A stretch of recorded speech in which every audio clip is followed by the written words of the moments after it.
Hello everyone and very warm welcome to my YouTube channel. তো আমি আগরতলা ত্রিপুরা থেকে বিজিতা, সবাইকে স্বাগত জানাই। তো এটা ছিল নববর্ষের একটা ব্লগ, তো সেটা তোমাদের সাথে শেয়ার করে নিচ্ছি। তো নববর্ষের দিন সকালবেলা পর বাজার থেকে এগুলো নিয়ে এসছে, দু রকমের মাংস, দু রকমের মাছ, আর এদিকে সকালবেলা মা স্নান করে পুজো দিয়ে ভাত আর ডিম সিদ্ধটা নামিয়ে নিয়েছিল। তারপর আমি স্নান করে বাকি রান্নাগুলো সেরে নিয়েছিলাম। তো সেটারই একটা ছোট্ট ব্লগ তোমাদের সাথে আজকে শেয়ার করে নিচ্ছি। তো এখানে নলা মাছগুলোকে একটু ভেজে তুলে রাখবো, সেগুলোকে একটু গামাখা করে রান্না করব। আর এনেছিল ডেগের তরতাজা রুই মাছ, আর এখানে দেখো মাটন এনেছিল আর চিকেন, দু রকমের মাংস, কিন্তু চিকেনটা তুলে রেখে দিয়েছিলাম আর মাটনটাই শুধু করেছিলাম। বাচ্চারা চিকেনটা খেতে খুব ভালোবাসে, তার জন্য ও চিকেনটা এনেছিল। তো আমি বলেছি না, এটা রেখে দিই, সবাই মিলে এক রকমের মাংসই খাওয়া হবে নববর্ষের দিন। আর বাচ্চাদের জন্য এমনিতেও মাটনটা ভালো।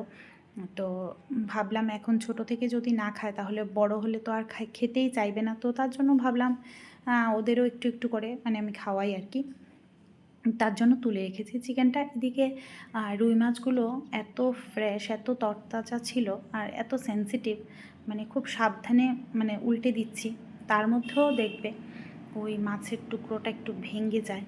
তো এগুলোকে একটু ভালোভাবেই ভাজবো, কারণ মাছ ভাজা গুলোই খাবো, এটার আর কিছু করব না, ঝোল টোল কিছু করব না। এদিকে মাংসটা ম্যারিনেট করে ফ্রিজে রেখে দিয়েছি, আলুগুলোকে কেটে নিয়েছি, আর এদিকে মাছ ভাজা মানে তুলে রাখছি। আর মানে মাছ রান্নার জন্য পেঁয়াজ আর আদা গ্রেট করে নিয়েছি, কিছু পেঁয়াজ কুচিও করে নিয়েছি।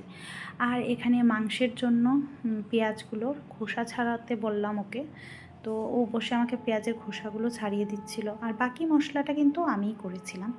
তো এখানে মাছটা বসিয়ে দিচ্ছি, এখানে পেঁয়াজগুলোকে ভেজে নেব। আর আমাদের বাড়ির কাঁচা লঙ্কাগুলো এত ঝাল, কাঁচা লঙ্কা আমাদের কিনতেই হয় না, বাড়িতে প্রচুর কাঁচা লঙ্কা হয় আর বিভিন্ন ধরনের হয় কাঁচা লঙ্কা। ধনে পাতাটাও কিন্তু আমাদের বাড়িতেই হয়, একদম ফ্রেশ কাঁচা লঙ্কা ধনে পাতা গাছের জিনিস দিয়ে রান্না করার মজাটা যে কী। তো এখানে কাঁচা লঙ্কা ধনে পাতাটা দিয়েই মাছটা করব গামাখা করে। তো এখানে মশলাটা কষিয়ে নিচ্ছি, তারপর এটাতে একটু জল দিয়ে দেব। তারপর যেহেতু গামাখা করব বেশি জল দেব না, তো একটু মাছগুলোকে দিয়ে নেড়ে ছেড়ে ঢেকে দেব। তারপর আর বাড়ির গাছের একদম ফ্রেশ ধনে পাতা সেগুলোকে কুচি করে ছড়িয়ে দেব মাছের মধ্যে। তো কি সুন্দর দেখো লাগছে, একদম গ্রিন গ্রিন। তো এই যে এখানে একটু ছড়িয়ে দিয়েছি, বেশ টেস্টি হয়েছিল কিন্তু মাছটা খেতে।